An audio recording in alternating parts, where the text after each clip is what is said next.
Welcome back, everyone, to Pod of Thrones. I'm Jeff. I'm Jennifer. We're talking Wheel of Time, and for that, we continue to bring in our own lore master, Kevin.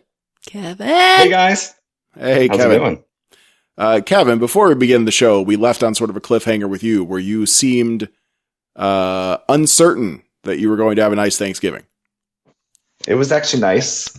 I was going to Florence for my in-laws, and I was worried about getting, because I had to leave early on Thursday morning. I was worried about it not being too great when I got there. But we played outside. There was nothing going on. It was pretty nice. Is that Florence, Italy? Too. Because that sounds lovely. Yeah, Florence, Italy. No, it was South Carolina.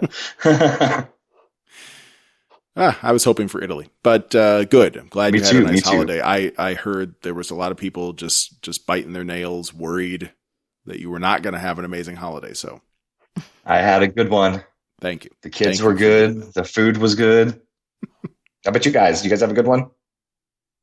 Yes, I think so, right? Sure. Relaxing. Mm-hmm.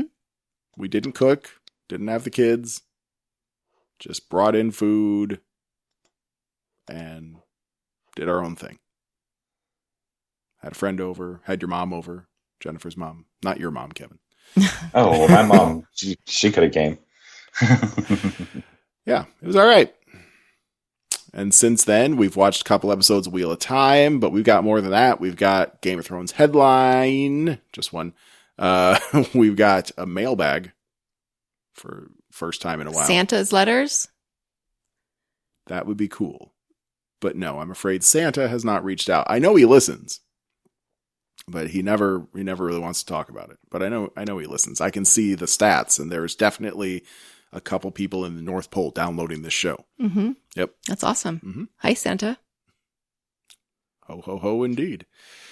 All right, fine. Let's start with a Game of Thrones headline. This was debatably a headline because it might be old news or it might not, but it showed up in all the news feeds this week, even though it may or may not be an old story. But the headline is, HBO axed first Game of Thrones spinoff after spending over $30 million on the pilot. Seems like a lot of money. It really is. That's a lot of money.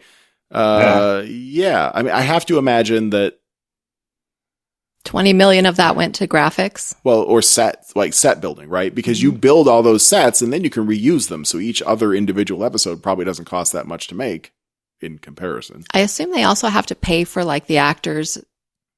Oh yeah. And they have some big names too. No, I mean like this where they're living. Oh, and hotels stuff. or yeah, probably not hotels. They probably get houses or something, right? For at least the big stars. But yeah, it's all expensive. So yeah, this article, they have a quote from former Warner Media Entertainment Chairman Bob Greenblatt. He said they had spent over $30 million on a Game of Thrones prequel pilot that was in production when I got there. So this was, he's referencing back a while ago. And when I saw a cut of it a few months after I arrived, I said to HBO boss Casey Bloys, "This just doesn't work, and I don't think it delivers on the promise of the original series." And Casey Bloys did not disagree with that, which was a relief for all parties involved. So they decided to pull the plug on it. He said there was enormous pressure to get it right, and I don't think that it would have worked. Disappointing, though, right? I mean, it was such a cool premise. We were going to see, more White Walkers, more fighting, the First Men, and all that, more of the Children of the Forest. And as I'm saying that, maybe the problem was that it was too much of the same thing. Is that possible?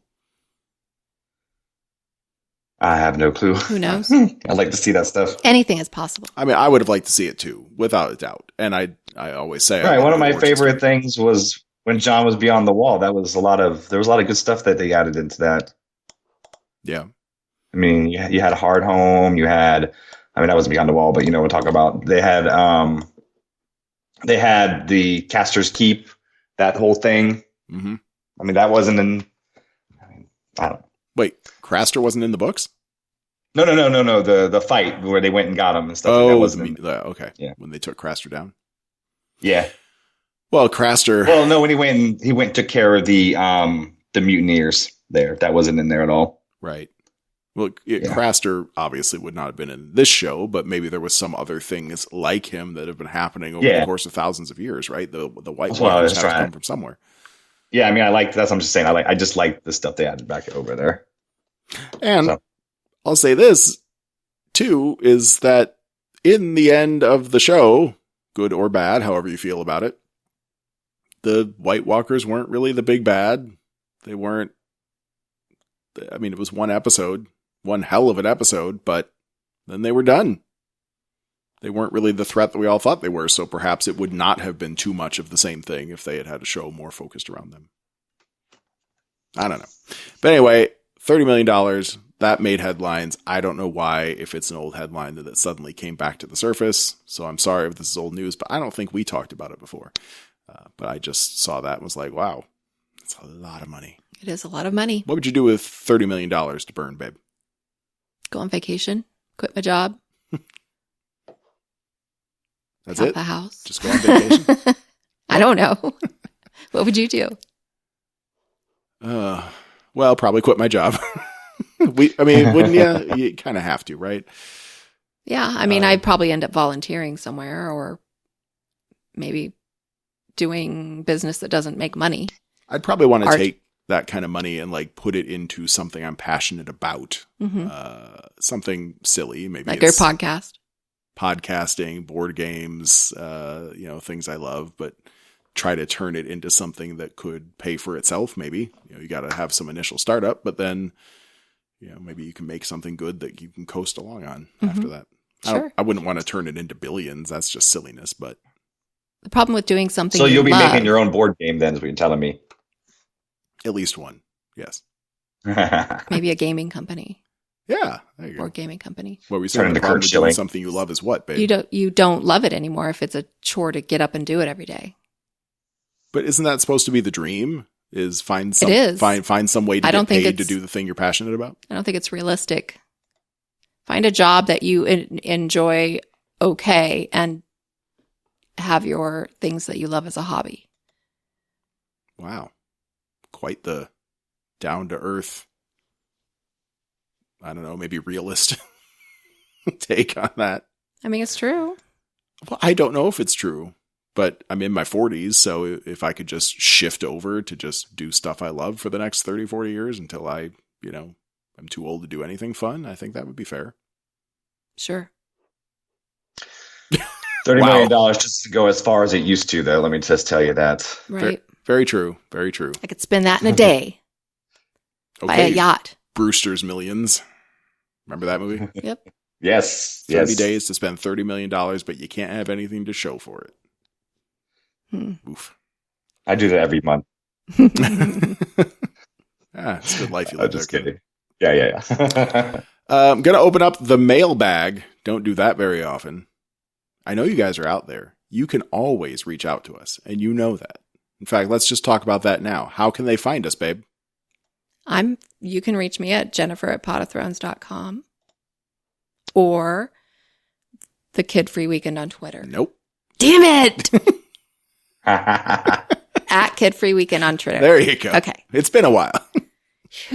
Or Jeff@potofthrones.com or at Pod of Thrones on Twitter. Those are the main places that you can find us. You can find us on Facebook. That's where I heard from Carl Kinsman, who we talked about recently, the No Retreat, No Surrender guy. Mm-hmm. So there's ways to get a hold of us. It's not impossible. So a shout out to listener and friend of the show, Eric.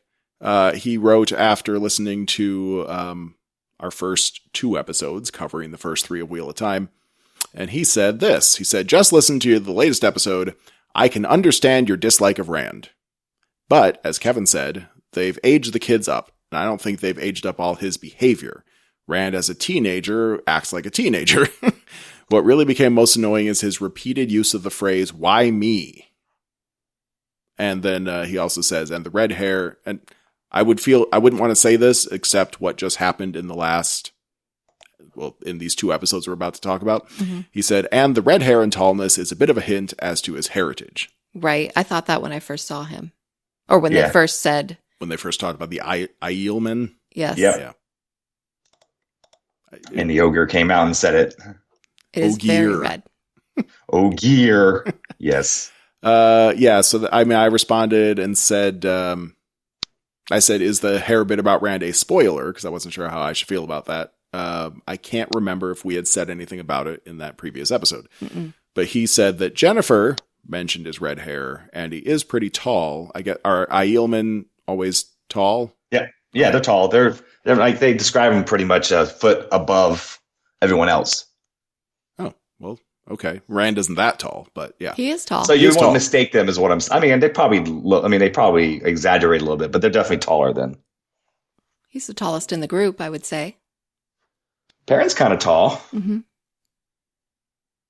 And he also said, I don't think there were a lot of redheads in Emmons Field, which No, there wasn't. we didn't see any others. Rand is certainly the only ginger in the bunch, but That makes it interesting. Where did he come from? And I mean, was his mom an Aiel woman? is that why they had to live in the mountains? Because no one trusts Aielmen? Mm. Maybe. I mean, if they're willing, that other town they were in was kind of a shithole, but if you're willing to just, oh, look, it's an Aielman, let's kill him. Then, Maybe he's adopted. Ooh. Is that an option? I don't know. Maybe all the children were adopted. No? Well, Perrin I mean, I has think that parents. was the point of,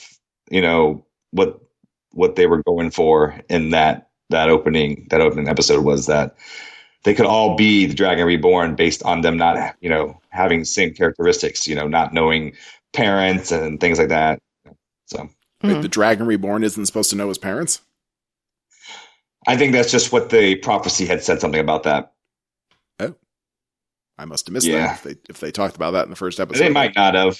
Yeah, but they might have. I mean, this is getting further down the line, so we'll just, watch and talk about the show, and then hopefully we can get into some of that. All right, well, let's talk about the show, damn it. I mean, yeah. God, you guys, just get to it already. All right, so I think we can fit in episode 4 and 5 based on what we've done before. So let's get it started. Wheel of Time, season 1, episode 4, The Dragon Reborn. Since we continue to have the heroic diaspora here, we're going to have to break it up into pieces rather than linear.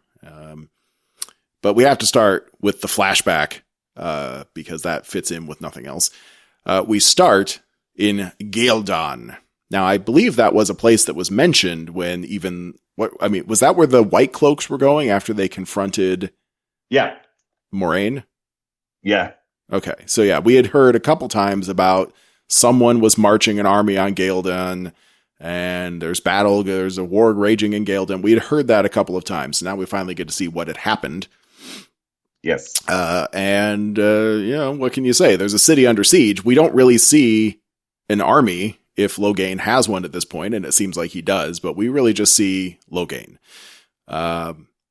And he's just channeling like crazy, killing dudes and stopping spears from spearing him in the face. And he's also hearing voices and maybe even seeing figures, shadowy looking figures. It's not clear if he sees them or if that was just for our benefit. I don't know. In the subtitles and also in, like, if you pause the show and you can see who's in a scene, one of the voices is called Elusha. So I'm turning to Lore Master Kevin. Does that mean anything? I read the subtitle too. I have no idea who that is. Okay. So that may not be something that's important that might come up later in the series. It might just be a thing. All right. I've never heard that name before. Okay. The way it was spelled, at least. I mean, it could be another person. I was taking it as maybe they were the Dragon Reborn in other lives. You know what I mean? Like, that's how I was taking them. Oh, well, you're right, because he does say that later in the episode, that he can hear the voices of all the previous dragons, thousands of them, apparently. Yeah, I was just thinking it was one of them. I mean, that wasn't someone who I'd heard of before. Okay, fair enough. We see the King of Ghealdan, who I don't think even got a name. He tries to kill Logain with a dagger, but he fails, and then he's all beat up from the battle, and Logain is thinking about killing the dude because the voices in his head say you can't trust him, but he heals that guy instead, which I think is noteworthy in the sense that, like, Logain may be going mad, maybe the Dragon Reborn, I don't know, but if there's voices that are saying, like, burn things, and then you don't burn things, then at least you still have some control over your mind, right? So maybe he's not that bad. Is that possible? but he also sacked a city. I don't know. There's no clear reason why he's sacking the city in the first place, is there? Probably to gain more followers. Well, killing him isn't a great way to do that, but okay. I mean, you gotta take over some to get some, All right. You remember it's a Game of Thrones. You can rule with love or you can rule with power. Yeah, you could be a sheep or you can be a dragon. Yeah. And this guy's called the dragon. Hey, what do you know? They have a conversation about the dragon, the nature of the dragon, and he basically says, the last dragon broke the world, but I plan to bind it. And just seeing only what we just saw, I might buy what he's selling. I mean, what did you guys think? He doesn't seem unreasonable, does he? No. Is it noteworthy that his little tendrils of magic are black, though? I think it is. Is that... So here's a question. I don't know how much you can tell us about this, Kevin, but we saw Moraine do magic. And I kind of, you were saying that you weren't sure if we were actually supposed to see, like, if. Well, I mean, that was answered in this episode. For us. I was going to say that because it seemed like other people could see the magic happening. Well, the other Aes Sedai could see the other women, but they could not see the men. So I'm guessing if you're not magical, you can't see them. I mean, that's how it is in the books. But so they're keeping it the same in the show because I mean, they literally mentioned that she can't see his weaves. Well, but later in the episode, so we can see the corruption that we talked about early on. During the larger battle, I think we saw a little something else too, but I don't want to talk about that yet. But the whole thing, we're like, if it could just be because he's mad and maybe he's evil without even knowing it, so that would make your magic black or something. But the black versus white, the dark versus light, it's making me think very yin yang. The black, it's black because of the corruption. It's corrupted. So it's not just that's the flip side of the one power.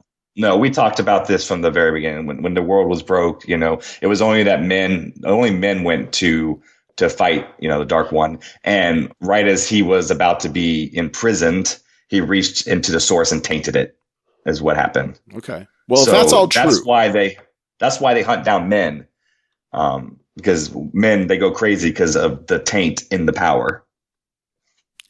They do go crazy because of the taint. I mean, yeah, Jennifer, your eyes lit up when he said that. Well, I think they changed it to the word corruption in the show for that very reason. Is it called the taint?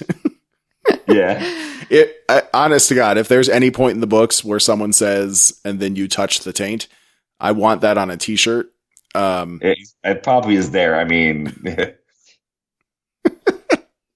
I hope so. Now, if all that's true, then whenever it is that we find out who the dragon is, and let's assume it's one of these 4 kids or all of them, and they start channeling. Well, okay, if it's Rand or Matt or Perrin, Egwene's sort of a non-factor because she can channel anyway.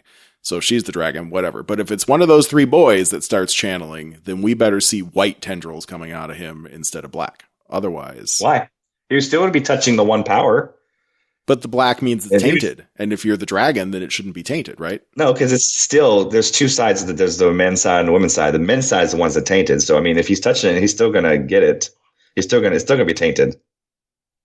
It's still going to be corrupted. What's his name is going to be the dragon? Who? Matt? We're going to move on. I just want to leave behind one lesson because I learned this from another great movie in the 80s. There are 2 sides to every Schwartz. So just keep that in mind. Mm-hmm. Anyway, I didn't think Clegane was such a bad dude. I mean, I wouldn't want to get murdered by him, but I might. If I was in that situation, I'd probably follow him. So we'll come back to him. Let's talk about stuff that barely matters at all. Egwene and Perrin hanging out with the Tinkers. Now, next episode, some shit actually happens, but this episode, not so much. First of all, just to open up their segment of the episode, Perrin is complaining because he doesn't trust these people who saved him and Egwene. That's like a big thing in this show. Someone saves your life, they cannot be trusted. The boy, the young lad, Aram, he is impossibly charming. I imagine he'd probably make a good con man or thief of some kind, right? Like if he wanted to be. We don't know what he is. I mean, I think they're drawing parallels to gypsies and, Oh, definitely. Yeah. Without question. Have you ever watched the movie Snatch? Yes. We're talking about Taint, we're talking about Snatch.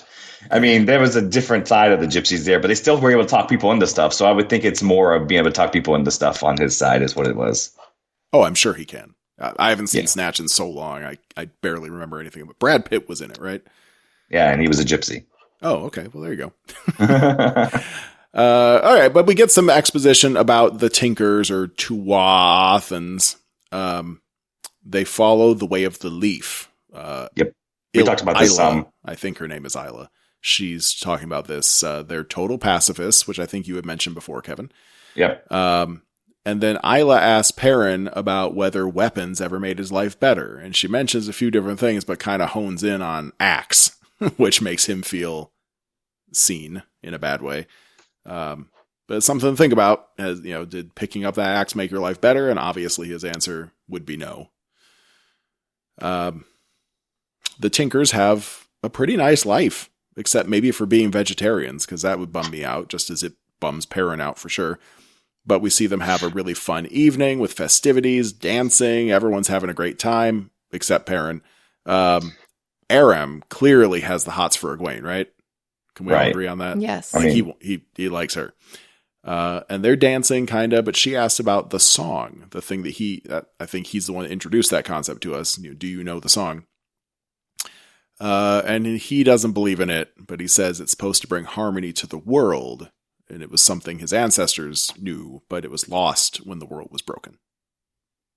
So I guess they're just sums it up pretty well. They can find it again. Yep. Perrin okay, so then there's a conversation between Perrin and Isla again later on during this party. And he's asking her questions about being a pacifist and seems to be trying to convince her, maybe just himself, but also her, that like peace seems kind of pointless. She's like, if I can convince two people to be peaceful before I die, then I've made the world a better place. And he's just like, well, what good does that do anyone? Your grandkids aren't even going to see that. I mean, in terms of like making the world a better place. Geez, what's the point, dummy? But she tells a story about how her daughter was murdered by bandits just because they felt like murdering someone. And her thought is, what greater revenge against violence than peace? Very, very Gandhi, very Martin Luther King, Yeah. Yeah. But violence, I mean, that's dumb. Just saying. Violence doesn't care. You haven't hurt violence's feelings by and the not people, right? Because the thing is about violence, people thrive on it. So if it's peaceful, they'll just cause violence.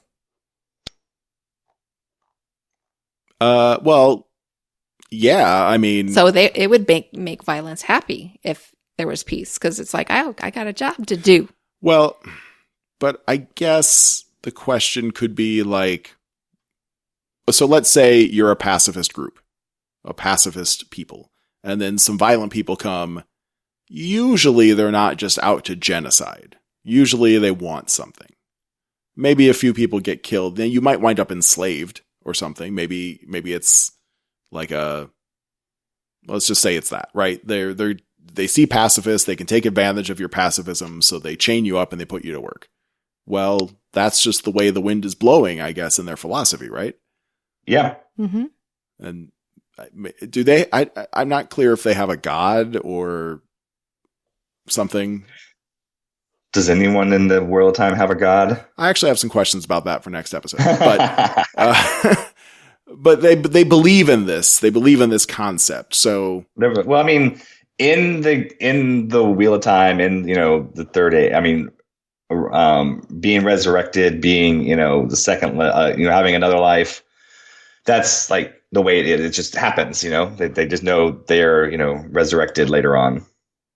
Yes, which will happen to her daughter. So she's hoping that since her daughter will eventually be returned to the world by the wheel, hopefully the world would be better than her, her most recent pass through. even though that could be many generations later. Yeah. But that's what Isla's hoping. And Perrin, at least Perrin's thinking about it. He's not being a total Reincarnation was the word I was thinking of. Sorry. Couldn't get it out. Right. Reincarnation is just the way of the world, and it's a known fact. It is known. It is known. Well, because throughout history, some of the people that were, or heroes of the age are just reincarnated as that person sometimes. And we can talk about that a little bit when we get to Matt's and Rand's story. Yes, and we will.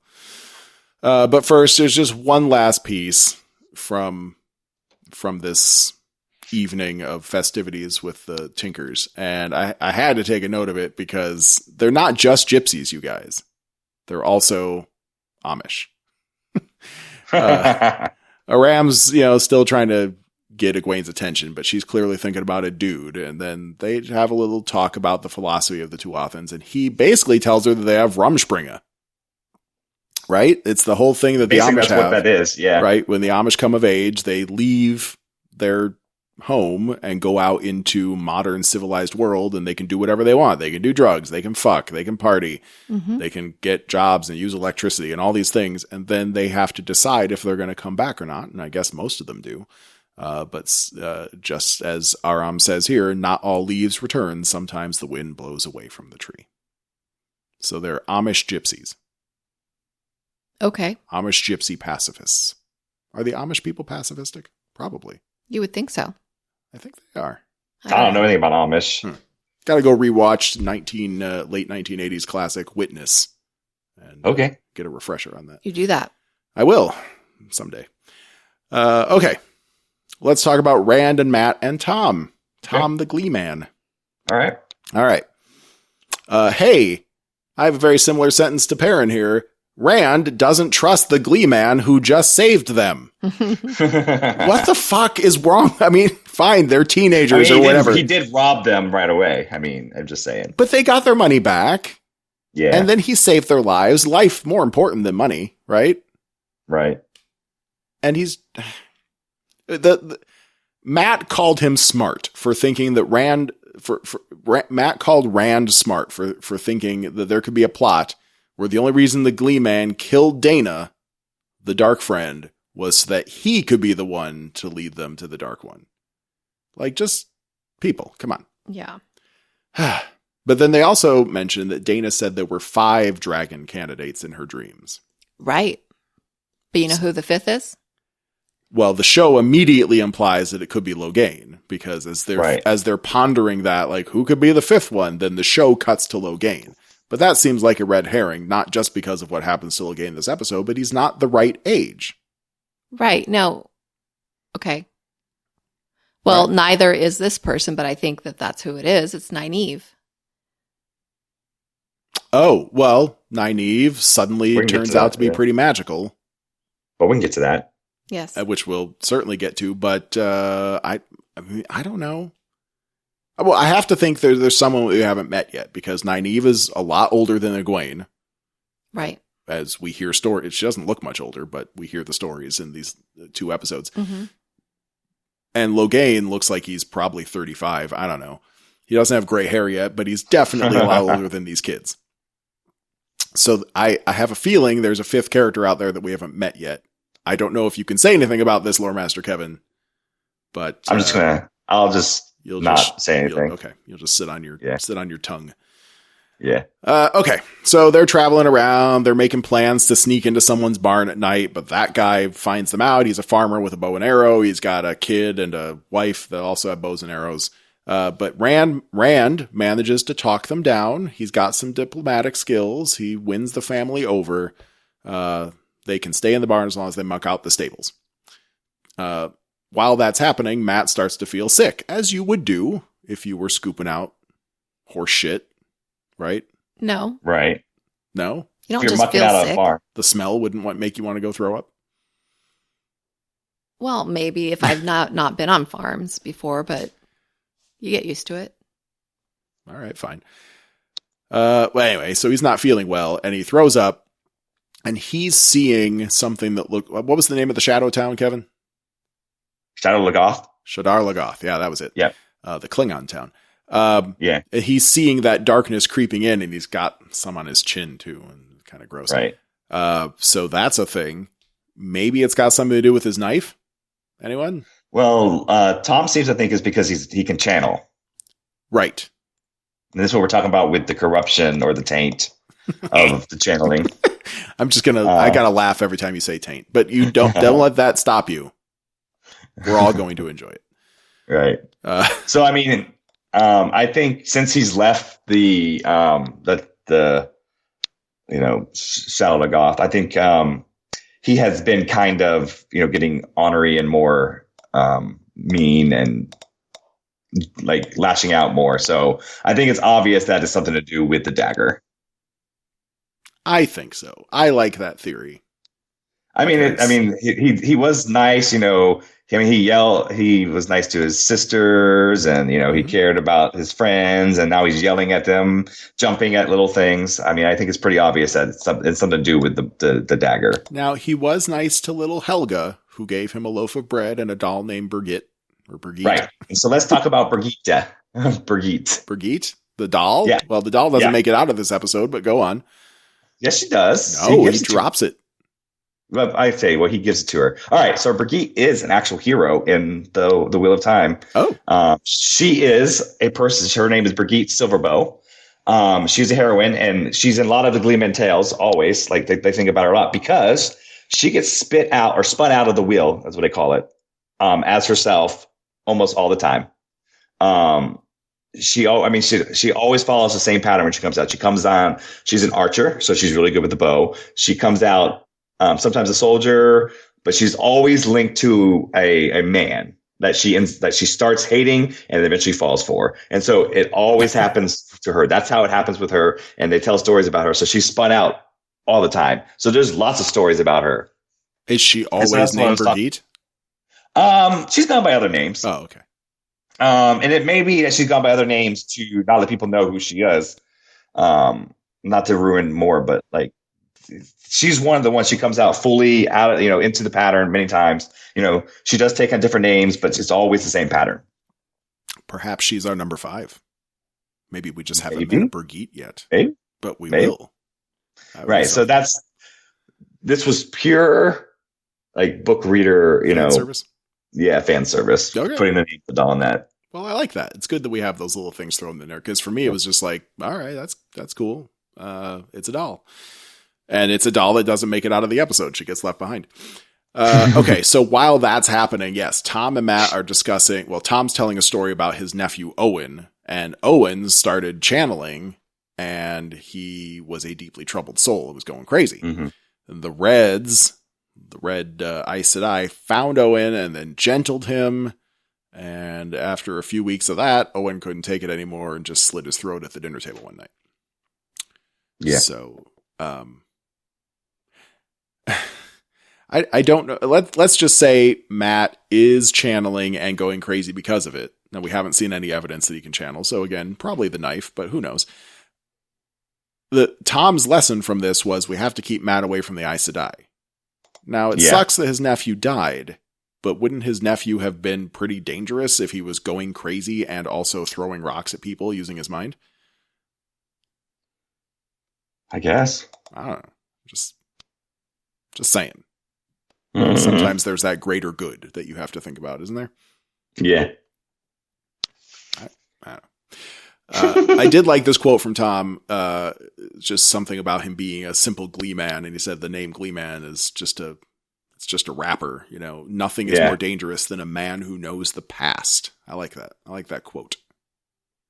It's a good quote. History is important. Yeah. And then finally with these guys, it's nighttime. Rand has a dream, another Dark One dream. Perrin and Matt are bloody, and Perrin might be killing someone, and Egwene's there, and the Dark One I thought gets it was up his behind him. wife.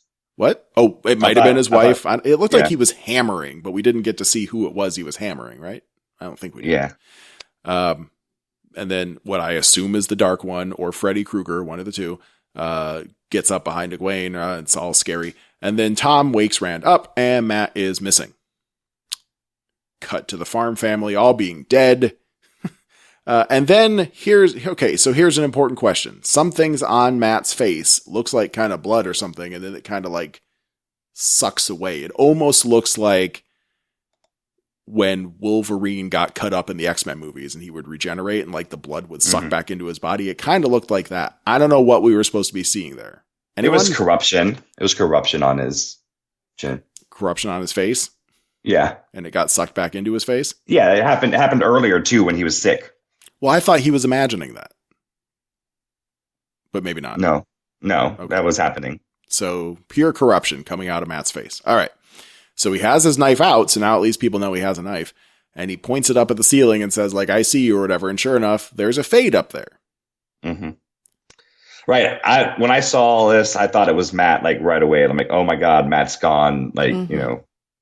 Was this scene in the books? No. Oh. No. It's Matt's a lot different. I mean, it's a little different with him in the books. But, like, I thought maybe they were, taking a different route, trying to get him where he needs to go. But there was no blood on the dagger. There was no blood on his hands. Right. And he pointed out the fade. So it was obvious that he didn't do it. He was trying to help them.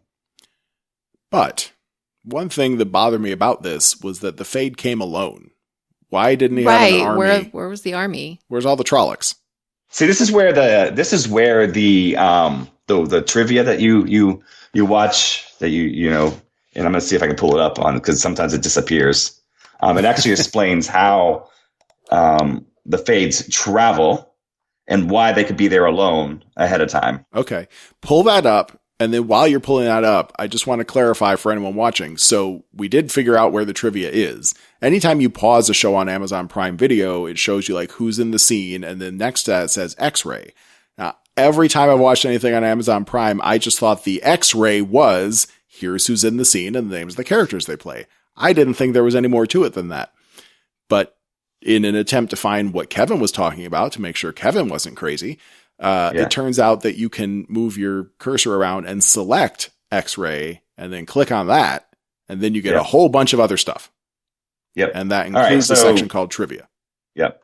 So, and there's also bonus content and stuff. They're doing a real good job of trying to explain some of the things. So it says general trivia. It says, Fades travel via shadows. It is unknown how far one can move, or if shadows must be in the same area, or if shadows could be far apart. The ability to make some deadly opponents even more unpredictable and difficult to kill. So Fades can travel in the shadows, and they can stay in the shadows, kind of like spies, and then go back and report back and move people where they need to be. Okay. So it could have been that the Fade came to find them, and Matt, having this thing with the dagger, sensed them and went and go find them. And then why, he killed them trying to, maybe frame them as doing it, or lashing out trying to attack Matt. Maybe Matt and his stupid corruption dagger are a beacon that summoned the Fade. Yeah. I would wonder about that too. Maybe every time you pull the dagger out, it's like putting the Ring of Sauron on in Lord of the Rings. Yep. So there's a Fade. We don't get to see much of him, his cool eyelessness, but Tom takes it to the Fade and gets a couple good strikes in while Rand and Matt escape. And that's where Brigitte gets left behind, unfortunately, on the road. That was a pretty cool fight, though. Like it was fast, and they were moving, and Tom was grabbing the daggers and throwing them. And look, I hate to say it. I hate to say it, but I'm going to say it anyway because I can't get out of my head. Between the overall sort of facial appearance, the beard and scruff, the hairstyle, the clothing, and the fighting style, it's got a real Aragorn vibe to it. this Glee man. So I do wonder Aragorn if he'll used daggers? What? Aragorn used daggers? Well, no, Aragorn did not use daggers, but just the way that Tom was fighting, I just thought was a little reminiscent of a couple scenes in the Fellowship of the Ring movie. Yeah. Just saying. I mean, it was a good fight. I mean, you just wonder how these guys know these things, how he becomes such a good fighter. I do. So, did he die? Well, no, I love in the next episode where Matt specifically says, I believe Matt used the word died off screen. Matt seems very sure that Tom is dead next episode.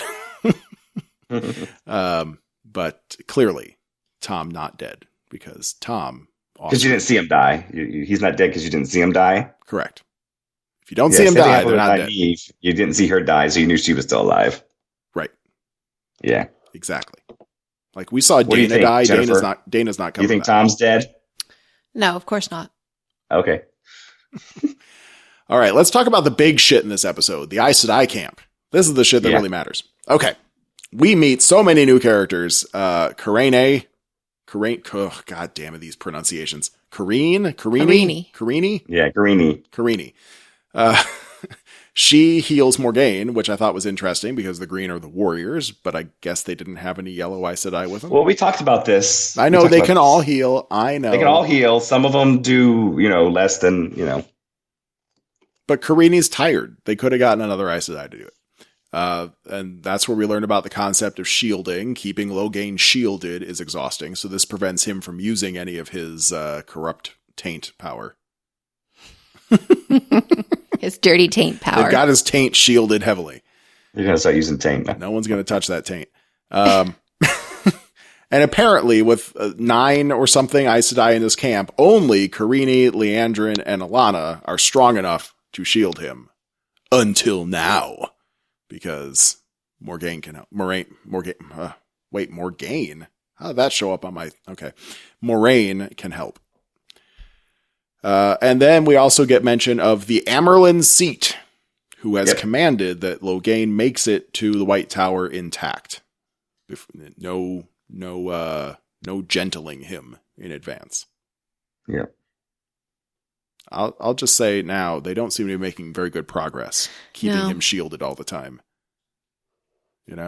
Yeah, it's not a great plan. Nope. No, Karine is really strong. Like, she is one of the strongest people that have ever been in the White Tower. Well, fat lot of good it does her.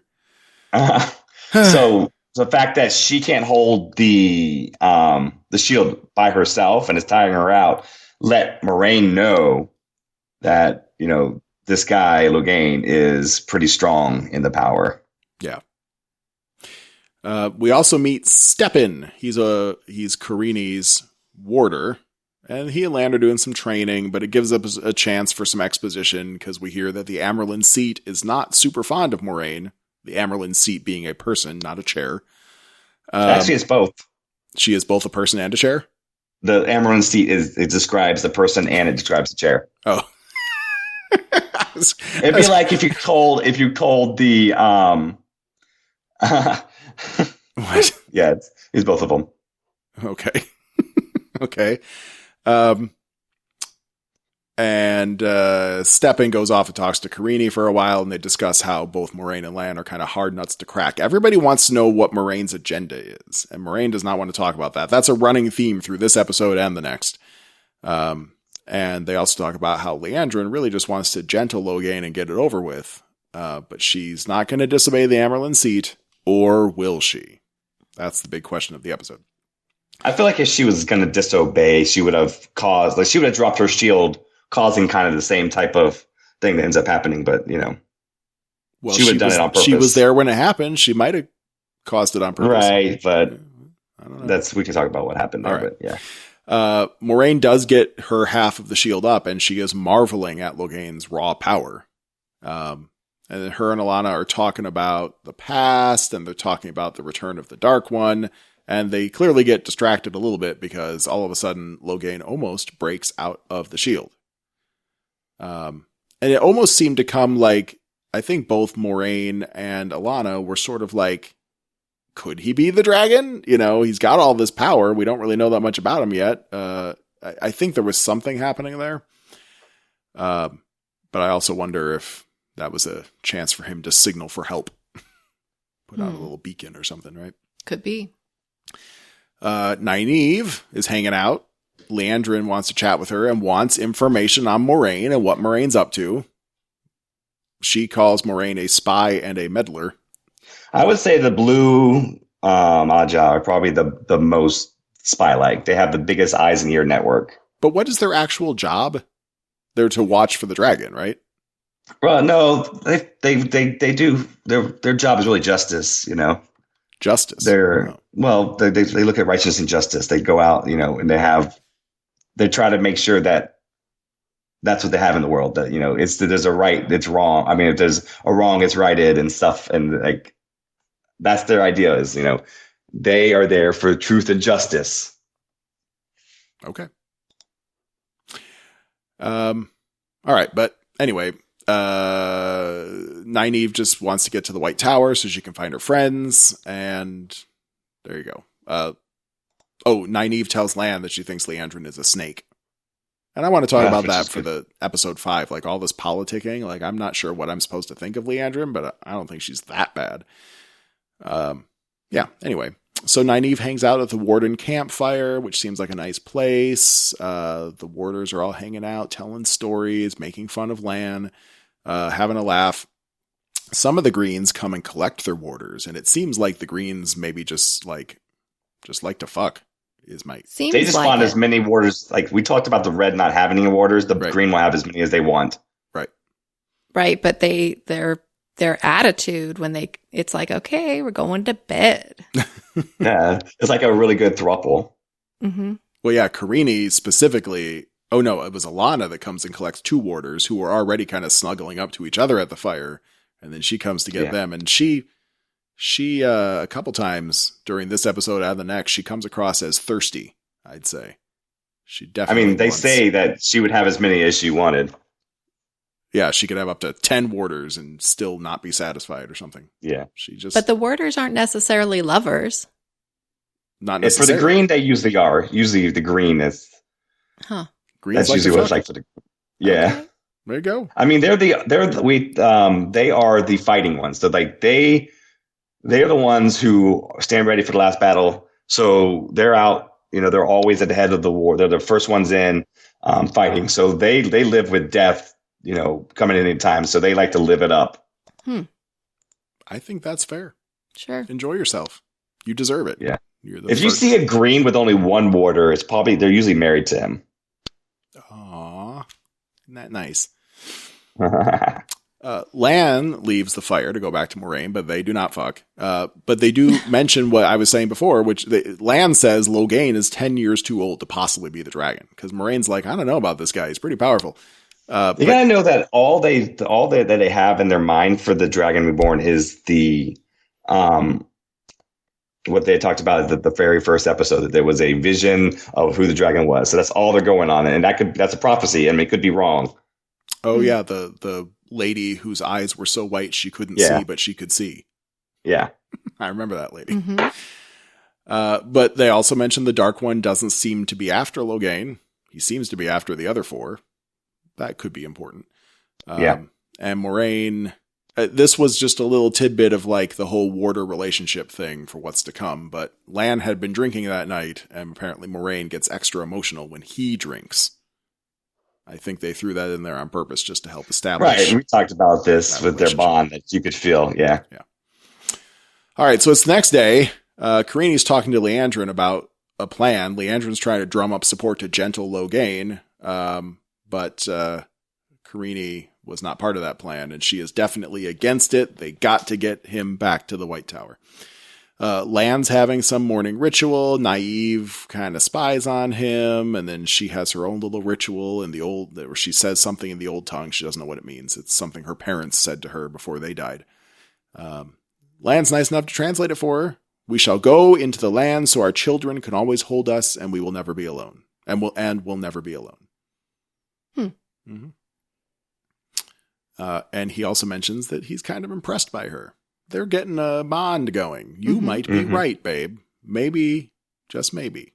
Lan's going to be her warder. He can't be her warder. He's Moraine's warder. Moraine wants to let him go. Oh, I mean, she did talk about that next episode. She does talk about that in the next episode. Damn it. Okay, well, maybe. And just when they're bonding, Logain's army shows up and attacks. Just as the warders, I think it was Leandrin's like, the army's not going to stand against 9 fully powered Aes Sedai. And then Logain bursts free and knocks Leandrin and Karine out for a little bit. And there's much battling ahead. Cool stuff. I don't think there's much to talk about specifically. The Aes Sedai kick these idiots' asses. The warders help too. I mean, you saw them stop the arrows in the air and then throw them back towards them and things like that. That was all really cool. That's a good Still trick. got their butts kicked. Who did? The Aes Sedai. No, they won Not that yet. fight. No, they were handling the battle well. And Nynaeve even got a kill in. Like, these guys were not very good fighters. There was a dude with an axe who gets up within inches of Nynaeve and didn't even make a strike and just tried to grab her, and then she turns around and stabs him. Like, not good warriors. But while all this is happening, Moiraine, not much of a warrior, I guess, goes and confronts Logain. She wants to know more about him. And he says he can hear the whispers of 1,000 dragons that preceded him, and they're teaching him to do the right thing. Again, doesn't sound that bad. I don't know. But Moiraine says it's madness, and then Liandrin and Carini get back up, and they start fighting him. But now this is, okay, so he summons a big bunch of darkness, and then shoots spikes out at these ladies. But Carini can see it coming, Kevin. I think she just senses it. Like, she can't actually see what's about to happen. All right, fine. Maybe. But she protects the others and then takes a darkness spike to her gut, and she dies. Yep. And what's his name? Steppen can immediately feel it, even though he's not even in the room. Mm-hmm. He knows something's up. Well, because they have a bond, and usually what happens when a Aes Sedai dies, the warder that is bonded to him usually like go berserk mode and like just go out into battle, and just fight as hard as they can until they die. Oh. Well, that could have happened here, but it didn't. Well, I mean, kept fighting. He knew who killed her, so he saved that. Oh, shit, you're right. Yeah. Yep, you're right. Yep. Because he keeps fighting until the army is routed, and then everything's just about Logain versus these others now. Yeah. Liandrin and Moiraine are trying to hold him down with magic. It's much easier to shield someone when they're not touching the source than it is to shield them once they already are touching the source. I'm sure of that, of course. Yeah. Now, Moiraine tells Liandrin that she is drawing too much. What happens if you draw too much from the source? Do you explode? You burn yourself out. Oh, and then you just can't do magic anymore? Well, you lose your connection to it. Wow. I mean, you can't do it anymore. Well, see, and Liandrin didn't even care. She's like, we got to put this guy down. I'm going to do what I have to do. So Leandrin's willing to take one for the team. She's not a bad person. Doesn't seem so, but she's probably done stuff in the past. Maybe. I mean, I'm sure they all have. I think people are just prejudging Liandrin because her cheekbones are kind of scary. I think she deserves more credit. Maybe they're bullying her. So they've got fucking Logain down, and they're holding him back, and then okay, so I wrote Steppen gets dumb, but you're saying, Kevin, that this is Steppen's natural reaction as a warder to go berserk. Yeah. Okay. So he cuts his axes through the magic shield and gives Logain an opening so Logain can explode the axes and basically kill everybody in the room. Yes. With little shards of metal. Mm-hmm. Lan takes one to the neck and he's bleeding out bad. Mm-hmm. And Nynaeve comes in and she sees Lan bleeding out. Specifically Lan. Babe, you called it. Nobody else. And she screams everyone back to health. Oh. But Logain could see that. Well, I don't think he could see. I think he could feel it as well. Oh, fine. God, dude, just fine.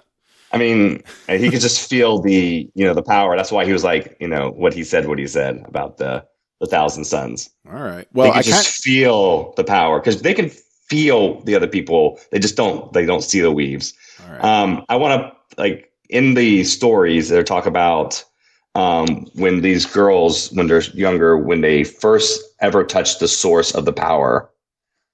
It's usually at a time of need, is what they call it, when a person needs it the most. Well, that would be this. Right. I wanted to think about that. But earlier in the episode, we didn't talk about this at all. Not the episode before with Moiraine, when she was sick and Nynaeve was helping her. And I don't know if you know this, I'll have to send you it. Maybe you can see it, but she's trying to heal her. And then you hear something that sounds like magic. And then Moiraine opens her eyes. I think Nynaeve was touching at that point. So, but she had this huge outburst when she really needed it the most, and she healed everyone in the room, which is, something that doesn't happen that often. So she's very powerful. Right. Yes. It impressed Logain. And at that point, there was part of me thinking, well, maybe Logain would actually be okay now because maybe he just had a realization that he's not the dragon because someone else is, got that amazing power. But it doesn't matter because the Aes Sedai, including everybody, Moraine and all of them, they all band together and they gentle the hell out of Logain. Mm. Yeah. And then the episode's over. I also noted that in the process of screaming everyone back to health, Nynaeve's braid comes loose. I thought that might be significant, but she brings it back next episode. So, whatever. Yep. That is what happened. I can tell you the whole entire Logain stuff was not in the books, but matter of fact, Karina, she dies off. Well, the announcement of her death is off screen. You hear about it through reports. She was said to have drowned. So well, that's lame. Yeah. I'm glad they gave her a fighting death at least. Okay. That's episode 4. I think we should move on to episode 5 because we've been referencing it anyway. Well, I can tell you that people really, really like that episode, including book readers, because there was a lot of stuff that happened. And then it was Nynaeve being handled really well. And some good action for us non-book Yeah, readers. this is good action. And I think a lot of book readers were happy with that episode. Good. I'm glad. Even though they made the entire Logain thing, like you don't see him captured, you don't see him being shielded, things like that. Interesting. Yeah. All right, so let's move on. Wheel of Time, Season 1, Episode 5, Blood Calls Blood. That's a lot of blood. There's just a little bit tacked on to the end of Episode 4 where we see the Aes Sedai camp. They're burying all the dead. Nynaeve fixed her braid. Steppen, I had to make a note because it was bothering me the whole episode. And it was just such a huge telegraph to what's going to happen. But I wrote down, Steppen looks very Boromir-like. He's really just channeling the essence of Sean Bean. He looks like Boromir. He looks like Ned Stark. And you know what happens when you're Sean Bean and anything fantasy related. Right. But see, this is important. And this is when this episode, they didn't really do like a lot and not a lot happened, but they explored a lot of relationships. They talked about Owen in the last episode. When he lost touch with the One Power, he became very, very distant and eventually killed himself. That's kind of what happens with the Warders as well when they lose their Aes Sedai. They're not touching the power themselves, but the Aes Sedai is touching the power, and so they get that. We talked about it with Lan, how he could ride faster and longer and come back and stuff because of his connection with her. Mm-hmm. So it is really believed that the only way to save a Warder at this time is to immediately bond him with another Aes Sedai. Well, which gives them a reason to live. But once they lose that bond, they no longer have the will to live. And I guess that must say something about Sean Bean's face, because I thought Steppen without a will to live looked a lot like Sean Bean. I assume we're going to find out what this bonding ceremony entails. Ooh, yeah, I hope we see a bonding ceremony at some point. That'd be cool. It's a good question. Yeah. Nynaeve's going to need someone to bond with. How do they bond? Is it something that we see in the books, Kevin? Do you actually see it? Yeah, you see that. I mean, you see different ways of it. You see it in ceremonies. You see it in, you see it just happening sometime. You see it. I mean, they have to do it. They won't do it against their will, but it happens in the book sometimes and things like that. So, okay. You'd see a bunch of different ways that bond. All right. We close out that scene with Steppen taking Karini's ring and wearing it around his neck, making him officially a ring bearer. Just putting that out there. All right. Then the rest of the episode takes place 1 full month later, which is to me hilarious because if the plan was to get Logain with these exhausted Aes Sedai all the way to the Amyrlin seat intact, it was going to take them at least a month of just nonstop shielding this dude. That just seems like an unrealistic plan, does it not? Right. And they talked about that in the last episode where, it's just easier. We don't have the power, things like that. Right. I mean, tell the Amyrlin seat to scoot her seedy ass over there and fucking help take care of it because that shit just seems unreasonable. So all these ladies and their companions finally arrive with Loghain at Tar Valon, the White City. Did I get that right? Yeah. Okay, cool. And in this White City is a white tower. It's a very white everything. Lan and Moraine, of course, are wondering as they enter Tar Valon if the other four have already arrived, which two of them have. We'll get to them. They get into the tower. Nynaeve is given a room in the warder's quarters. That's fun to say. Say that 5 times fast. Warder's quarters. Hey, that's not, they don't show the warder quarters at all in the books. So this was a brand new thing I got to see. I was kind of excited about that. Nice. Yeah. Babe, do you want to try it? It's fun to say. Warder's quarters, warder's quarters, warder's quarters, warder's quarters, warder's quarters. Good job. Thanks. You did better than he just stumbled. Kevin just stumbled over it trying to say it one time. And I did too. You're better than us. All right. So Moraine and Nynaeve talk a little bit. Moraine's planning on introducing Nynaeve to the Amerlin seat. Nynaeve doesn't give a shit about that. She just cares about her friends. Moraine does concede that if the others arrive, she will bring Nynaeve to them. Step in. They talked about the yellow. We talked about this at one point. They talked about the yellows trying to get a hold of her. Was that in this scene? I think that might have been later, but okay. we haven't really met a yellow yet, except for the one that got her hands cut off and then she was burned alive. Kind of shitty. Let's see some more yellows. They're underrepresented. Steppen is wearing white. He's preparing to return the ring. We don't know what that means just yet. The warders are all having their little chit chat. They're talking about Steppen's talking about his dad and what an asshole he was, and the other guys had asshole fathers too. And Steppen tried to get himself in trouble a lot of times, was a brawler, but then he tried to fight Karini, I guess, and she befriended him instead, and then they eventually bonded. Yay. But through all this pain, Lan suggests that maybe Steppen makes a jump to Alana because she loves her warders. And Steppen immediately snaps at him. Yeah. Yep. That's like bonding them, like we said, is probably the only way to save them. Most of the warders usually decline that, though, getting rebonded. Well, because, that bond is special, right? I mean, it really is. If your wife dies, you're going to go out like a week later and just be like, deeper than a wife. For a new wife. Well, right. But you wouldn't do that. That's what I'm saying. Like, if Jennifer died tomorrow, I would not start up a Match.com account or fucking Tinder or whatever, like that's not happening. What is it now? It's been so long since I had the date. I have no clue what people use anymore. Yeah, I don't know either. It was Match.com once upon a time.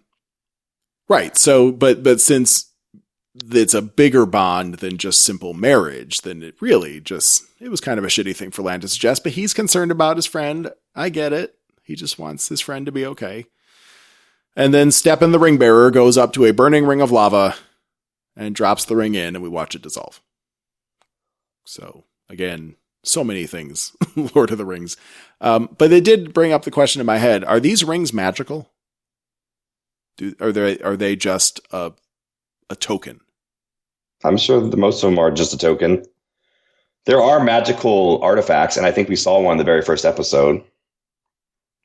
Well, fuck, what was it? When Moraine was talking about the world breaking, she was holding a little, like a Buddha doll, basically. Oh. And she was, wrapping it up. Okay. I do not remember that. It was the very first scene. Yeah. I remember that first scene. There's a bunch of different, Moraine does have one. She does have, they call it an angreal. Kind of like an angel with a R-E in it. I mean, an R. Okay. R-E, like an angreal. So it usually helps them hold more one power than they can. But there's more powerful ones, which like a Psi angreal and stuff like that.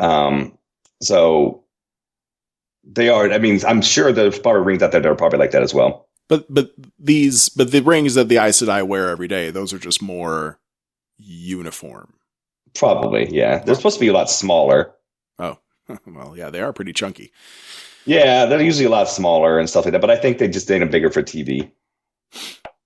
All right, so later, after that ceremony, Steppen, who is clearly and visibly drunk, goes and visits Nynaeve and asks her for some of this goat tongue tea that can help him sleep, because he's having a hard time sleeping, because every time he's about to fall asleep, the pain goes away. And Nynaeve's like, well, that's cool, dude. And she's like, nope, pain is all I have, and it's all I need.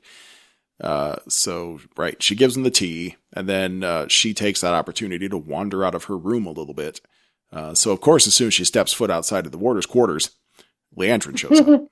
See, it's fun to say. They talk, Nynaeve's asking her about how the Reds don't have warders. Is that because they hate men? And Leandrin sort of says she doesn't hate men, but she does resent how much control men have of the world. And then a very telling quote, I think, and you tell me if this has any bearing on the books, if there's any backstory that we get to find out. She says, quote, "And they are rarely kind to little girls who show a spark of being greater than they are." Is there anything we should know? I don't really think it has any callback in the book directly for that. But I mean, you have to think that women who go there have had to been, mistreated along the way sometimes. Well, because they would have channeled first by accident, let's say. And we talked about that. Yeah, you're a channeler, and then and then they have to decide if they're going to seek out the White Tower. It's like the Witcher. But that's the way. I mean, even most of these things, like you talked about Geldon early on, and they gave a male king, and usually it's run by a queen. Most of the time, I mean, they have a lot of queens in charge of places. The Aes Sedai, rule the world basically from their eyes and ears and stuff like that. So like we have women in charge, but the women are still mistreated. Yeah, that's fucked up. What were you saying about the Witcher, babe? Oh, it's like the Yennefer and the sorceresses from. Oh yeah, they're like super powerful, and then their job is to go be advisors to kings. Right, but they often were like Yennefer was pretty much thrown away. They're like something. A lot of them probably are damaged. Yeah. Good point. And then Leandrin tries to be sweet and give Nynaeve exploration tips about going around the tower. Like, she has this side to her, but I guess maybe that's a fake side where she's all just like perky all of a sudden, be like, and go check out the persimmons in the garden. I feel like she was like, not mocking her, but being like, you're such a sweet girl. Try some sweet things. You silly, silly goose. No, like she doesn't like her, and she was I think she was purposefully being condescending. Not condescending, but overly nice in a creepy kind of way on purpose. Well, it's definitely creepy. I can't argue that. Leandrin's got a little creepy to her. How touch she is, though. What did she say was in season? I don't remember what flowers, but there's no way Nynaeve knew what those flowers were coming from. It was persimmons, the fruit. Yeah, persimmons. There's no way she knew what those were. Oh. So it just shows how out of touch she is. As she's trying to be like thoughtful. Everybody knows what persimmons are. No, well, maybe not when you come from Podunk Backwater, Two Rivers. Yeah. It's possible. Let's see. Later on, there's a scene with Leandrin and Moraine where Leandrin is taunting Moraine because Moraine just like spends all of her time not at the tower. So when Nynaeve inevitably starts training, Moraine will not be there to guide her. And that's where they talk about, well, maybe the Yellows will try to pick her up because she healed. And Leandrin's like, well, I think she'd make a good Red because she doesn't trust men. That kind of stuff. And just not most men. Right. Leandrin's got her eye on Nynaeve and her power. I mean, you saw how powerful she was, so of course everyone is. Yeah, everyone's going to want her. She's going to be the most popular belle at the ball or something. Is that the right phrase? Yeah. Belle of the ball. I don't know. Okay, so Steppen, still very drunk. This is where I brought some questions for you, Kevin. He's doing some little ceremony in his bedroom, and he said he's trying to keep away Ishmael, the father of lies. And then there's all these little statues that he's burning incense in front of, and he calls them the Forsaken, and they say that him or Lan said that they sold their souls to the Dark One. What the hell is all that? Are they gods? What's happening? All right, they're Forsaken, like we talked about. Okay, Ishmael was their leader and most powerful one. So he's basically the leader, as de facto leader. And so he pretty much has direct authority over all of the other followers of the Dark One. So I don't want to talk too much about the Forsaken, but they're basically just channelers who serve on the side of the shadow. So, when they're fighting with like at the beginning before they broke the world, you had the dragon, his followers, and then you had the Forsaken and their followers fighting against one another. Okay. So is that what the statues were? Were those statues of the Forsaken? Yeah, there should have been 13 of them. So he was burning incense in front of the Forsaken to... trying to ward them away. Huh. What an interesting thing to keep in your room, though. Statues of all the devils of the world instead of your deities. If there was a deity, which I guess there's not, since it's just the source. Yeah. All right. Well, anyway, Lan, clearly worried about Steppen, says he'll stay with him till morning. We get a little scene with Alana and Moraine. They're talking about whether or not Steppen could handle a bonding if Alana were to offer it. And then Moraine says, and this may be prophetic, going back to Jennifer's theory, Moraine says that she read that there's a way to release a bond. And Alana thinks that means she's thinking about releasing Lan, and she's trying to comfort her and say, don't worry, you're not going to die or anything. But maybe that's going to lead to a Nynaeve Lan pairing, babe? Yes. Yeah? They're going to bond. Bond. Well, not if Nynaeve becomes a red, but I don't think Nynaeve would do that, right? I don't think she likes the reds. I don't know. They're too aggressive. What Nynaeve wants? Fine. Nynaeve. Nynaeve. Nynaeve's choice of Ajah is probably one of the things in the books that she has a fight in her mind about. She goes over it, who she's going to join. It's one of her biggest decisions she makes. Alana tells Moraine that the Amerlin seat is returning and wants to hear from all of them to hear what the fuck happened with Logain, because that was a colossal blunder. And Alana tells Moraine that she thinks she should challenge for the seat. And Moraine's like, I don't want to be the seat. But Leandrin is getting powerful and popular. And I guess Alana is worried that Leandrin will become the Amerlin seat and then something bad will happen. I don't know what the bad thing is.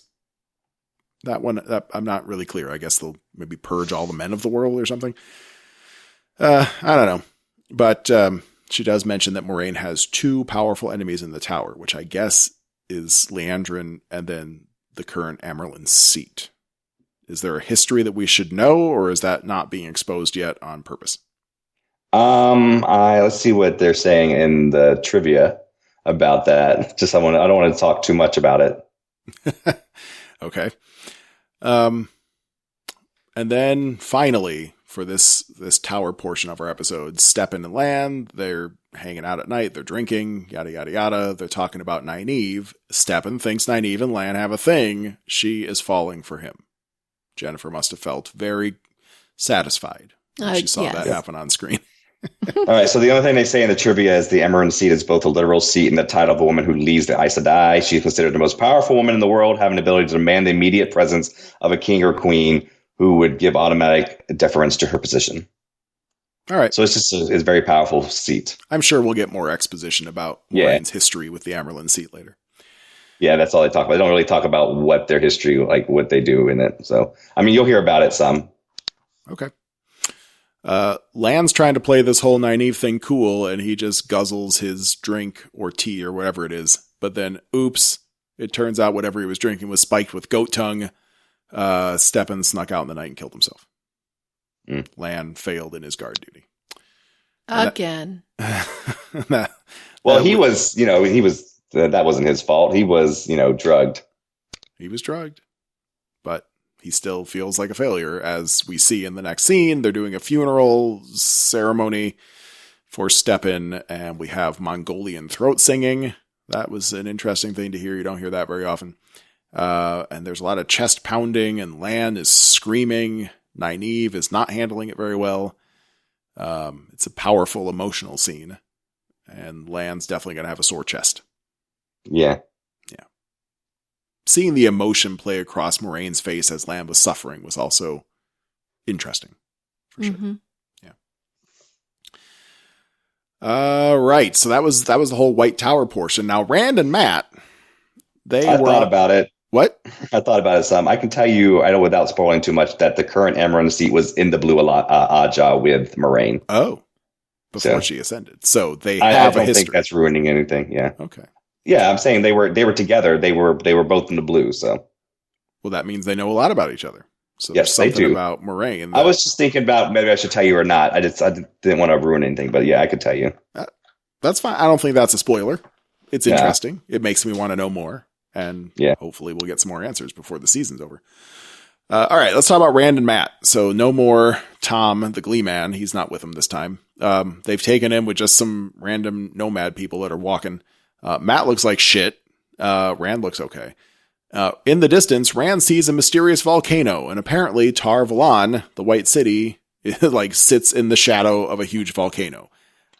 Come on. Yeah. Come Yeah. on. Do we have to have fucking Gondor and Mordor right next to each other? Well, that is Dragonmount. Dragonmount. It was created by the previous champion of the light. So it's not an evil place.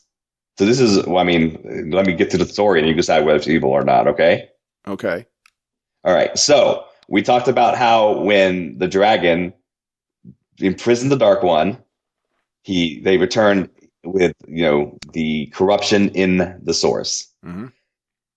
So he was so crazy from that. When he returned, he actually slaughtered his entire family to leave no one from his bloodline alive. Wow. When he realized what he had done, he drew so much of the power that, and then more than he could hold, they created this huge white hot energy, and it killed him. But then the blast was so powerful that the earth split open, and it created that volcano. Oh. So that volcano was created during the breaking of the world. So, yes. To me, that would seem like it's going to prove to be a dark place, but I know you can't say. Mm. All right. But hey, there's the city too. So Rand and Matt have made it to Tar Valon. They could get to the White Tower anytime now. It's a huge bustling city. Very cool. Looks a lot like Gondor, but whatever. Yeah, about 500,000 people living there. That's a lot of people. Yeah. It's an island too. Oh yeah, I saw that. Yeah, there's bridges leading up to it. Yeah. Cool. They head to an inn because they need to clean up before heading to the White Tower, but all Matt wants to do is lie down because that dude is fucked up. He asks for some reassurance that he's not the one that killed Helga and the others. And Rand says, look, we all saw the Fade. It wasn't you. And Matt also is quite sure that Tom died from meeting the Fade. But of course he did not. We all know that. Rand goes to a library or something. I don't know if there was a reason for that we were supposed to pick up on in the episode, but all of a sudden he was just at a bookshop or a library. All right, you got nothing. Got it. No, I don't know. There's no reason for him to be there, I don't think. Okay. He just other than looking for some. Needed a break from Matt and found a local bookstore.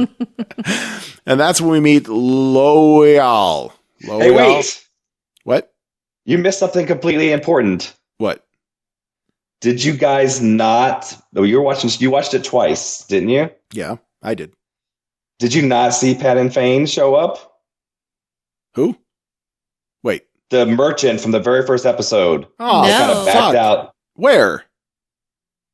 He was there. Where? Oh, Well, well, when they actually, first- I think I did. When they first arrive, the subtitles actually said he whistles. You see him later on but we can talk about it after the bookstore. But, damn it, I'm going to have to watch at least that much again. I can tell you the exact time he shows up if you want to take a look. I'll find it. It's okay. So he's there. He doesn't do anything, but he's there. Huh. Thank you, Kevin. I did not notice. So we meet Loyal. Loyal. He's an Ogier, not an ogre, from a place called the Steading, which I guess is where Ogiers live, because as soon as he said the Steading, Rand immediately knew what he was looking at. Loyal runs this bookstore, and he is fascinated by Rand. He is quite sure that Rand is an Aielman, and better yet, an Aielman from Two Rivers that does not know he's an Aielman. I like him. I think I'm going to... Yeah, and Ogiers, they live a lot longer than humans. Yes. So to them, humans are, running around and, going fast, and he has all the time in the world. They talk about this book that Egwene used to read when she was a little kid about Jane Farstrider. Do we need to know anything special about that? Jane Farstrider? Yeah. Well, there's anything special about it. She's just, it's like more just a fan fictional service. Character. Yeah. Okay. Then the processional of Loghain's arrival is happening. So this is all. That's when he shows up, by the way. That's when you see him. Oh, okay. I'm going to look. I'm going to go back and look. And Rand runs back to the inn and is hanging out with Matt. They're looking out the window. And then Logain sees Matt and Rand and starts laughing in the crazy way. Or did he? Was Matt hallucinating that Logain was laughing at him? Or did that actually happen? That actually happened. Because when they look back down, he's sitting back in the back of the cage acting like nothing happened at all. Yeah. So it didn't happen? No, it did happen.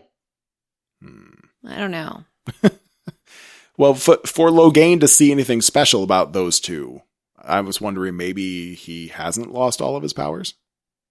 Is that possible?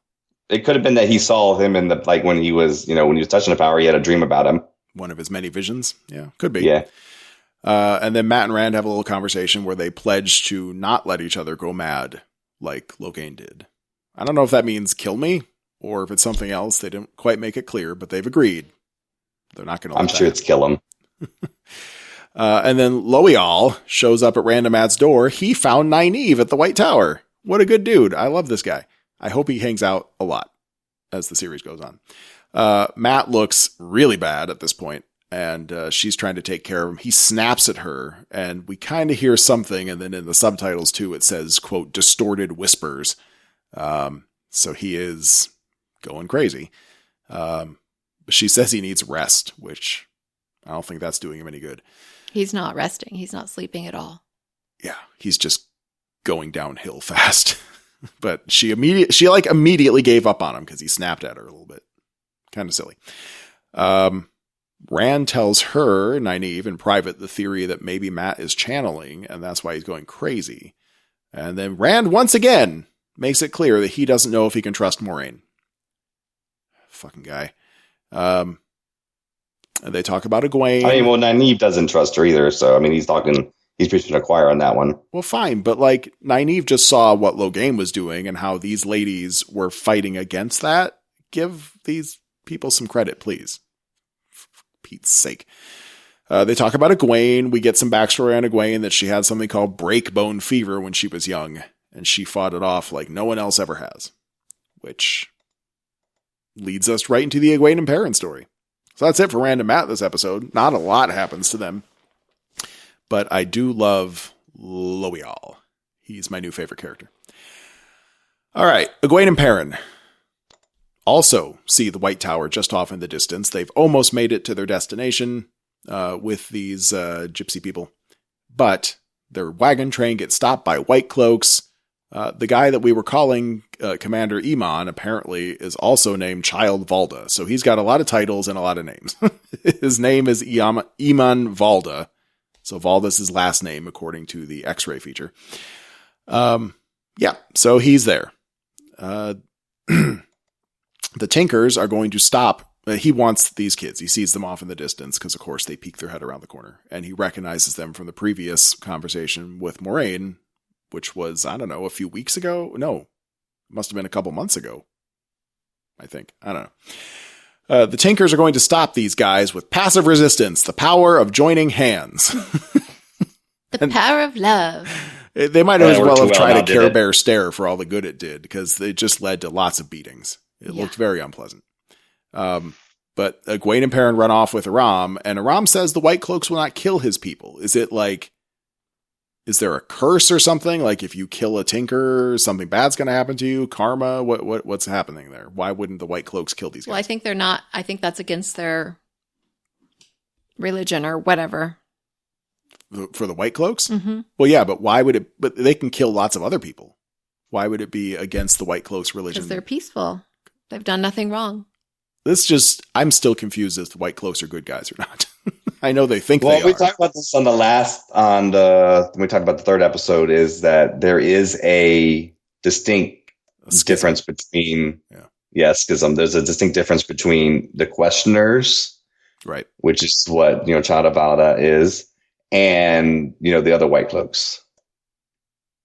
Well, they're still not willing to kill the Tinkers, so at least they got that going for them. I mean, he says they're not willing to. He has no clue. Oh. Well, he has faith. It doesn't matter anyway. They try running off, but they get run down, so there you go. Egwene and Perrin have been captured. Egwene has a very unpleasant scene involving getting scrubbed down How did that scene make you feel, babe, as the woman in the room? Well, it's the sound, honestly. Oh, you mean because all the men were doing it? Yeah, it's kind of, I mean, it wasn't sexualized in any way, but still just, ugh, Still. right? The men doing it didn't bother me. Just the sound of the scrubbing bothered me because they were like just trying to scrub her skin clean. Sounded like it was painful. It did sound painful. I will agree with that too. But because they weren't like sexualizing it, it wasn't bothersome to me in that way. But I thought it was kind of weird that they were doing that. What was that, Kevin? I mean, when I was like, I don't know, 12 or 13, there was this guy staying with my family, and he had friends come over, and they were just, messing around with me and my other friend that were living there. It was like, like he was probably 20, 22. And his ideal, like, he just wanted to have fun, or his guys have fun. They end up holding me down and, spraying water on me and, like, trying to force me to wear like a shirt of some sort, and that felt kind of like, that wasn't sexualized at all, but that kind of scarred me for a while. Mm-hmm. So that's kind of what the scene felt like to me was, just someone being forced to do something they really don't want to do. And yeah, again, not sexual. It wasn't rape or anything, but just, yeah, Egwene not having a good time. But what was extra weird about it, even though it wasn't sexualized, was that they were doing that to her. But Perrin, who probably stank like 8 tons of elephant shit, like, he's filthy, and they didn't clean him up at all. Kind of unfair. Or creepy. I don't know which one. Anyway, so they clean her up. They put her in a nice white dress, and then they tie her down to a chair while Child Valda, as we're now going to call him, gets a nice meal of pork. Yep. A baby pig. A little baby pig. And then they bring Perrin in, again filthy, and tie him to a torture chair. Yay. So Iman understands that she's not an Aes Sedai because she can... Well, she said she wasn't. She said she wasn't an Aes Sedai and she can't channel. So he knows that if she can channel, she's not an Aes Sedai because Aes Sedai can't lie. Whew! But he still thinks that she can touch the one power, and she swears she can't. I had to chuckle as Valda sanitizes, I guess, his pork knife by pouring wine on it, so that he wouldn't, I guess, maybe give Perrin an infection as he starts to flay the skin from his back. Yeah, kind of weird. Yeah. But immediately, Perrin's eyes go very David Banner from The Incredible Hulk, that old 70s version at least. His eyes turn gold as he starts screaming. But nothing happens at that point. He just gets a lot of slices on his back. And Egwene is not handling that well. So, Iman's thing, he tries to explain his philosophy. He says that the creator never meant for us humans to be able to touch the one power, to have power like that, to have like a supernatural power. But who's the creator, Kevin? Because we already established that there's no god. So is there actually a god called the creator? Oh, that's why I just asked you that I didn't actually answer your question. Wait, what? I didn't really answer your question. I said, is there a god at all? Oh, okay. So the White Cloaks believe in a higher power. That higher power is called the creator. He's just the entity that created the universe is what they call the creator. Well, that's fine. He's a god. He's God. He's like would he be very similar then to the traditional, like, Earth, not traditional, but like the Earth Judeo-Christian God? Or I can tell you that and that's it. He is not worshipped in like a traditional sense. He's just determined. They call him the light. They seem to be interchangeable. Oh, he's the light. Light. Yeah, I mean, it seems to be interchangeable when you talk about the creator, talk about the light. So, is there a work of scripture about what he meant? Because I feel like they're taking some big leaps. He's not worshipped like as in the traditional sense. I mean, you have the children of light, but they're not like a organized religious bodies. They, I guess the children of light kind of is, and that's like the only exception. Huh. But I mean, throughout the book, there's instances with him talking to, somebody. Valda? No, the creator. Oh, the creator will sometimes talk to people? you think it's him, but they might be going crazy when they think they're talking to him. That's also... You see that guy standing on the edge of the road, talking to God. Yeah, you never can tell. So there is just so you know, like there's a running joke throughout the book, people, that the actual creator is Bella, the horse from the first episode, because she pretty much shows up wherever she wants throughout the whole entire series. I like that theory. I think that's a good theory. Yeah. So Valda says the one power obviously comes from the dark because humans weren't meant to have this kind of power. So one of them is going to die today. Either Perrin's going to die because he's going to torture Perrin to death to try to make her admit that she can channel. If she really can't channel, then Perrin's just going to die. He's going to bleed out. But if she can channel, then he'll let Perrin go. And part of me wants to think that that's true, because he does think he's a good guy. And if she can channel and he kills her, then Perrin hasn't done anything wrong, right? Right. Of course, he's going to have some bad back scars.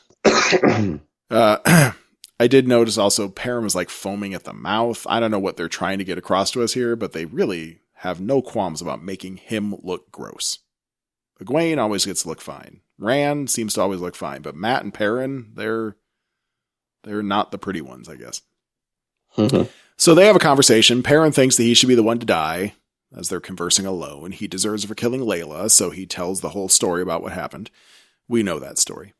But Egwene thinks that he should be allowed to live. So Iman comes back and starts doing more slicing and dicing on Perrin's back, and Egwene decides that Perrin should have a chance to live because what happened wasn't his fault.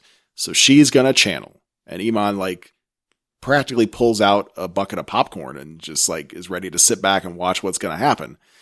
He just gets all excited. And then she summons this tiny little baby fireball. It's so sad.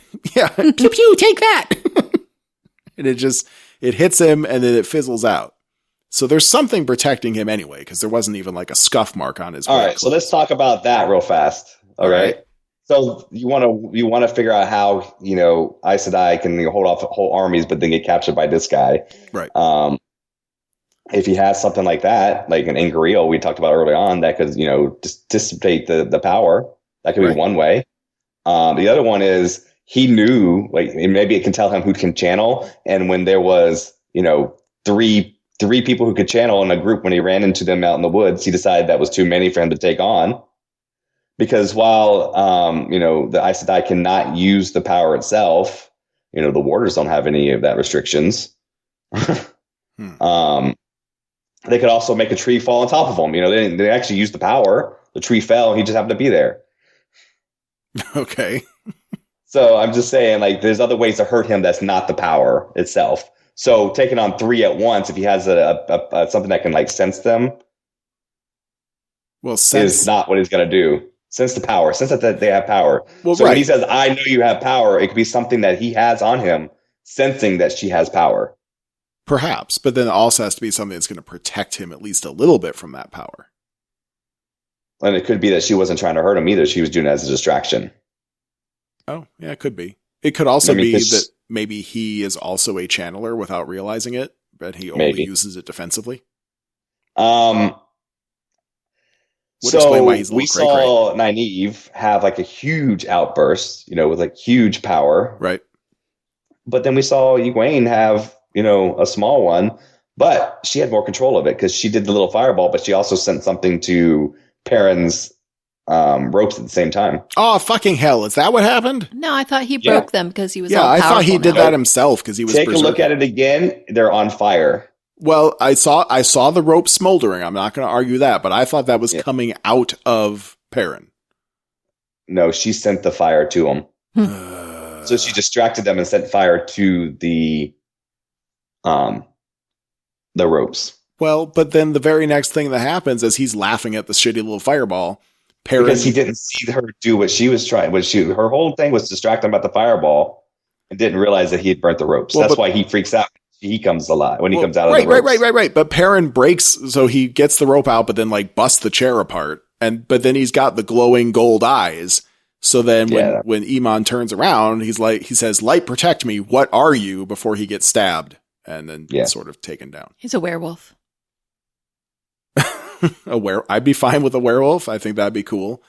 I